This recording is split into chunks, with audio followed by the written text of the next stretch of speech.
Start with this. Per a tweet from Michael Benson, the Katie Taylor versus Amanda Serrano rematch is now closing in on a deal for Croke Park next year. Eddie Hearn has declared. Hearn said Serrano could first fight Erica Cruz for Undisputed at featherweight in February, then a rematch with Taylor for Undisputed at lightweight. The opportunity to become a two-time Undisputed champion in her career. Very big fights and very big moments for Amanda Serrano. I will assume that if she is to return in February, it will be on the undercard of Jake Paul's next fight. I saw a blurb a couple of days ago about Jake Paul potentially taking on Tommy Fury that same month. With or without Tommy, if he comes back in February, I'm going to assume that Amanda will come back with him. What this essentially means is that most valuable promotions are working on two fights. Two fights for Amanda featuring Matchroom fighters. The first being Erica Cruz, reigning WBA featherweight champion of Mexico, and then the proposed Katie Taylor rematch. And if they're looking to make Taylor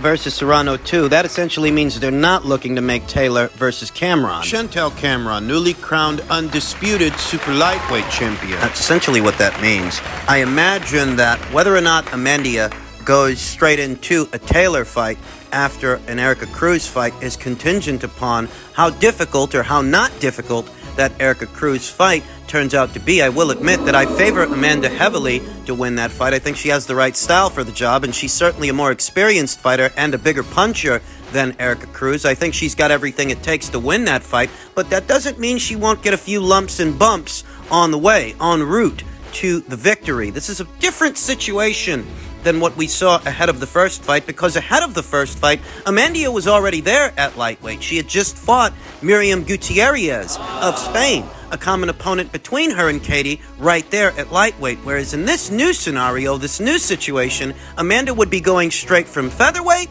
back up to lightweight. Big leap. Rematches are usually won by the fighter that can make the most adjustments ahead of a second meeting, ahead of a second fight. I do happen to think that fighter is Katie Taylor somewhat more than Amanda Serrano. There's a lot of talk about Katie being on the back nine and being in decline. I've been hearing that kind of talk for years. You know what I've been seeing? Year after year, she takes on top competition. Year after year, she secures a W. They've been saying that Katie's in decline since the first Pursoon fight of, 3, maybe close to 4 years ago.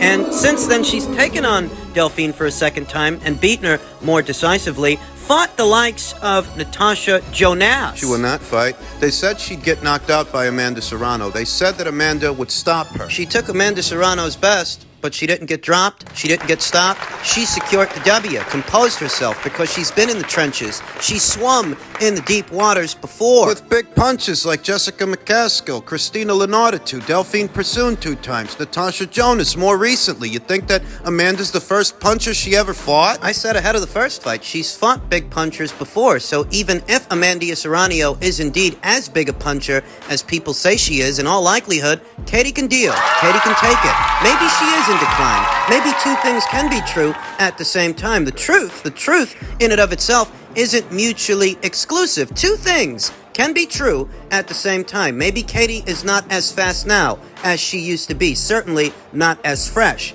Not after that many wars, but I still think she has enough. She has all that experience to draw from. The experience she's amassed as a professional against different fighters with different base styles, and more importantly, the experience from the first Amanda Serrano fight. We've seen Katie in a rematch situation at least once before. Delphine Pursoon rematch. She beat Delphine in the rematch more decisively than she did in the first fight. Amanda Serrano is a very accomplished boxer, one of the best in the world. Great boxer and a strong puncher. She is indeed one of the bigger punchers in the entire sport of boxing. Katie Taylor knows all about that, but Amanda's Achilles heel seems to be movement. Just a bit of movement can take off a lot of what's on her shots. We saw that in the Mercado fight. We saw that more recently in the Mahfoud fight. Staying on the move, staying on the balls of your feet. It's the only reason those girls heard the final bell. They didn't stand there and trade with Amanda. They stayed on the move, fought on the fly like Katie Taylor. They ain't got feet quite like Katie Taylor, so they couldn't secure W like Katie Taylor. Katie's got to know.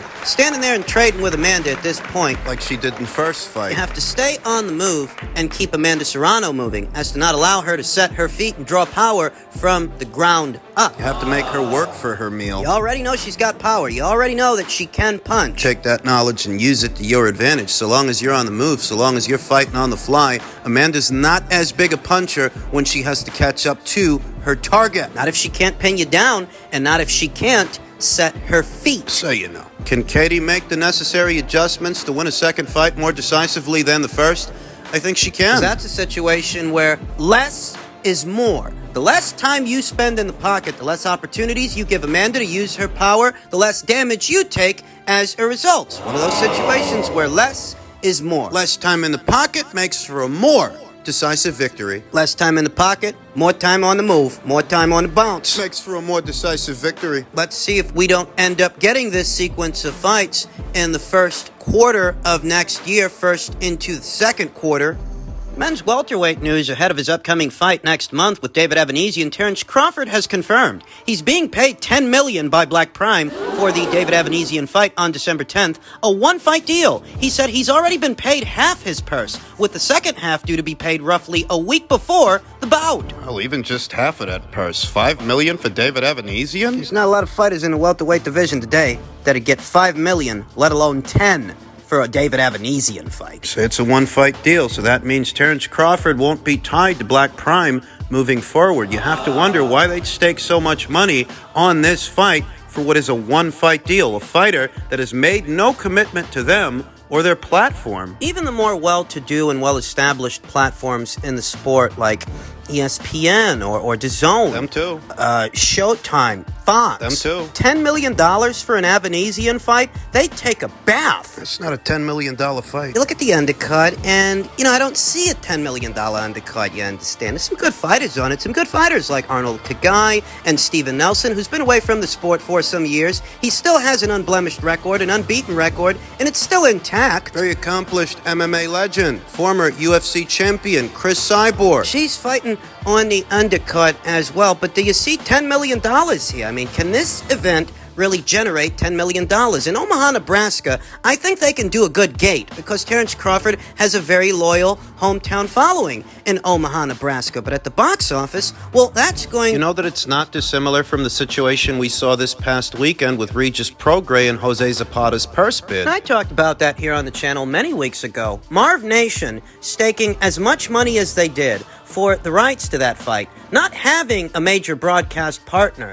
not partnering up with a major platform and staking that amount of money for that particular fight, it just didn't make sense, and it gave you the impression that there was more going on there than meets the eye. And the same applies to this. Who's willing to stake $10 million on Crawford versus Evanesian? Your guess is as good as mine, but Terrence Crawford... He's already got $5 million of the 10 he's supposed to make for this fight. And as long as he gets that guarantee, as long as he gets that money, it really doesn't even matter how the pay-per-view performs. It doesn't, because if he's going to walk away with 10, irrespective of what it does at the box office, it doesn't matter. Not to him. What it does or doesn't bring in. It's irrelevant. Irrelevant to him, irrelevant to me and you, and that's what the guarantees are essentially for, more or less. Assurances to the fighter that they'll make something from the show, irrespective of what it does. So they don't end up like Sergey Kovalev ended up after that second Andre Ward fight. His purse was supposed to come from the upside of the pay-per-view, and because the pay-per-view had no upside, because it didn't break even, he made practically nothing from that second fight. Well, when you've got a guaranteed purse, that's an assurance that you'll walk away from the event with something. In Terrence Crawford's case, something substantial. So substantial, you almost wonder why Black Prime is staking so much money on this show. I don't know. Terrence Crawford, who very recently appeared on the Last Stand podcast and said, Mell Charlo's got to understand. He's undisputed, but he's not on my level, nor Errol Spence Jr.'s level. That makes him mad and jealous. He feels like he's supposed to be at the top echelon, but he's not. I'd beat his ass any day. Easy. There's only one way to find out. And unfortunately, because Mell Charlo, the junior middleweight division's undisputed champion, is yet another Heyman fighter, it's pretty much the exact same situation with him that you're facing with Errol Spence Jr. What about what Terrence is saying about Jermel's undisputed run, the upper echelon, and all that jazz? I mean, is he right? Mell Charlo is certainly in the upper echelon of junior middleweights in the world. He is the consensus #1 junior middleweight in the world, unless something happens and something changes. His status as a pound-for-pound fighter is subject to some debate in some circles. It's not unanimous. It's not a generalized consensus. But here's what we know. He is the consensus #1 junior middleweight in the world. He is a part of a short list of fighters in the four-belt era, short list of fighters overall, that saw themselves become undisputed champions in their own time. And in that way, he is a part of the upper echelon fighters of this era, even if he's not top 3 pound for pound. Yeah, I get it that not all undisputed runs are created equal. I think Devin Haney's undisputed run is the best example. He only had to fight one guy to become an undisputed champion, whereas Terrence had to fight 2 and Jermell had to fight 3. So yeah, I mean, I definitely get it. I understand that not all undisputed runs are created equal. Some yield more merit than others. Some are more difficult.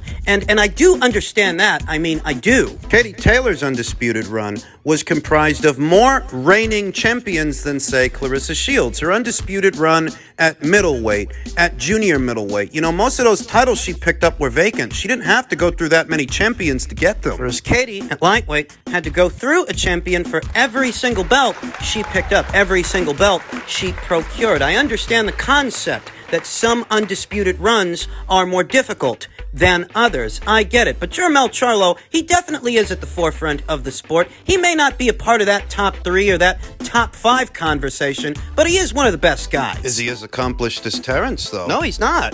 You know, Terrence Crawford wasn't just an undisputed champion, not just. He's a 3-division, 2-time lineal, 2-time Ring Magazine, current reigning, and former undisputed champion. So in terms of accolades and accomplishments, Terrence is the more accomplished fighter.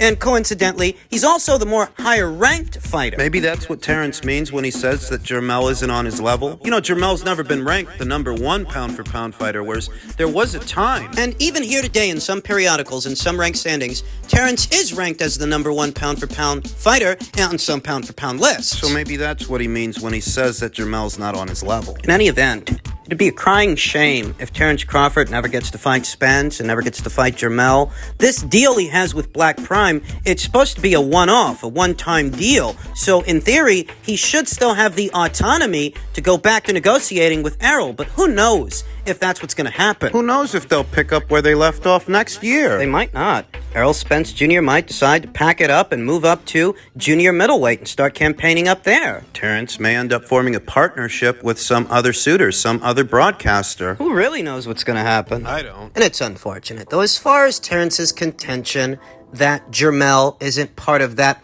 upper echelon, that top tier. It's not really a fair assessment. Skills are not ethereal or immaterial in the sport of boxing, often dubbed the sweet science. A well-known colloquialism that characterizes the sport and its application and the merits. The evidence, as it were, is in the application.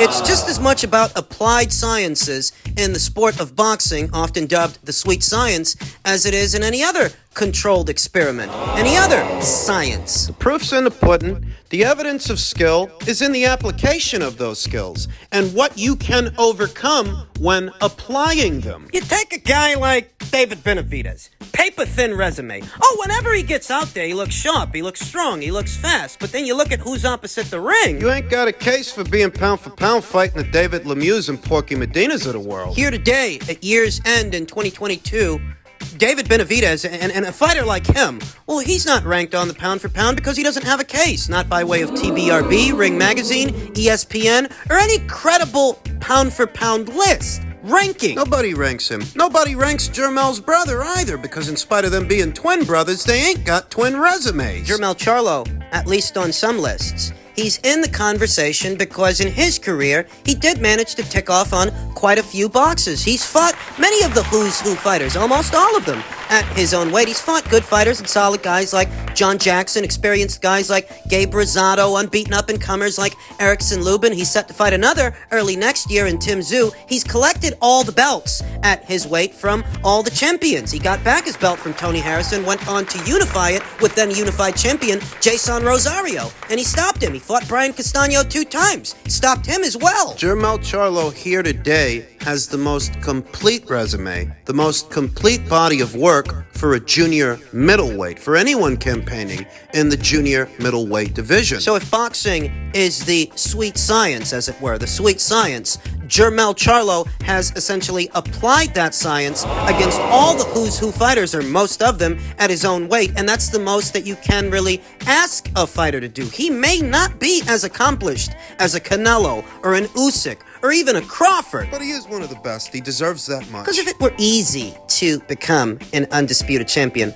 well, his brother would have done it, and a lot of other fighters at a lot of other weights would have done it. David Benavidez has been perched up there at super middleweight through 2 separate cycles of champions. 2 separate cycles. He's yet to unify anything. Hell, he doesn't even have a belt anymore. Some of those champions were right there on PBC Island, on the same side of the street as David, and he never unified anything. So believe you me, if it were easy to do, if it were that easy to do, anybody and everybody would do it, but everybody doesn't. In fact, most fighters, hell, most champions don't see themselves become undisputed champions. It's a very short list of fighters. What sets undisputed champions apart is them becoming undisputed champions is often evidence of their applied sciences in the sport of boxing. The sweet science. As it's called, it's evidence of the applied sciences that got you to that point to where you're the number 1 guy. Number 1 guy at your weight, in some instances, number 1 pound for pound. Forget about night test. The night test don't mean shit. It don't mean nothing if all you're doing is pouncing on piss-poor opponents, no-hopers, and soft competition. But if you can become your division's undisputed champion and add to those accolades, add to that legacy. It's not enough to pounce on guys you're supposed to be able to beat like David Benavidez. You know, he could probably fight 100 David Lemieux and stay undefeated. But could he fight 100 David Morales? 100 Mobilis. You get the gist of it. And the bottom line is, skills in the sport of boxing are not immaterial or ethereal. They are measurable. And that is one of many ways that you can measure them.